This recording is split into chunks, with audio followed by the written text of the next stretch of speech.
दोस्तों ज़ेरे नज़र तस्वीर में आपको एक शख्स नमाज पढ़ते हुए नजर आ रहा है। ये शख्स मस्जिद के अंदर नमाज अदा कर रहा है। यकीनन आप लोगों की अकाबी नज़रों ने अभी तक उस शख्स की सॉक्स पर गौर कर लिया होगा।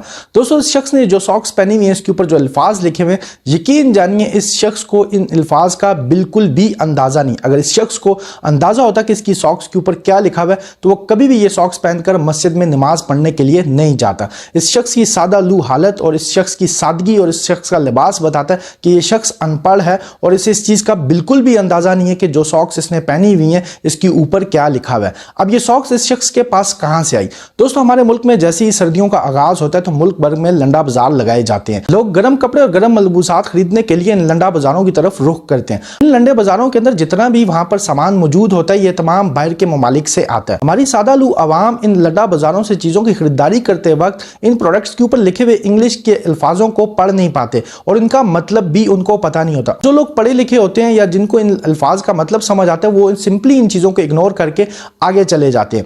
अब दरअसल हमारी सादा लू अवाम जो है वो बगैर पढ़े इन चीजों को खरीद लेती है और उसके बाद उनको पहनना शुरू कर देती है। पहनने के बाद जो है वो ज़ाहिर है मसाजिद के अंदर भी लोगों का जाना होता है, पब्लिक पार्टीज के अंदर भी लोगों का जाना होता है और लोगों के साथ भी इंटरेक्शन होता है। उसके बाद जाकर इन लोगों को कोई पढ़ा लिखा शख्स बताता है कि आपके लिबास के ऊपर ये चीज लिखी हुई है। तो यकीनन ज़ेरे नजर तस्वीर में जो भाई साहब नमाज अदा कर रहे हैं इनका लिबास और हुलिया बता रहा है कि काफी सादा लू है और इन्होंने जो सॉक्स पहन रखी हैं इनका बिल्कुल भी इनको अंदाजा नहीं है कि इनकी सॉक्स के ऊपर ये क्या लिखा हुआ है। और दोस्तों अब दोबारा से हमारे मुल्क के अंदर जो है वो सर्दियों का आगाज होने जा रहा है और हमारी आवाम जो है वो काफी तादाद में लंडा बाजारों का रुख करेगी। लंडा बाजारों में खरीदारी करते वक्त इस चीज का खास ख्याल रखें कि जो प्रोडक्ट जो चीज आप खरीद रहे हैं उसके ऊपर इंग्लिश जुबान में क्या लिखा हुआ है ताकि आपको पब्लिकली इस तरह की शर्मिंदगी का सामना ना करना पड़े। वीडियो अपने उस दोस्त के साथ शेयर कीजिए जो हर साल लंडा बाजार से शॉपिंग करता है।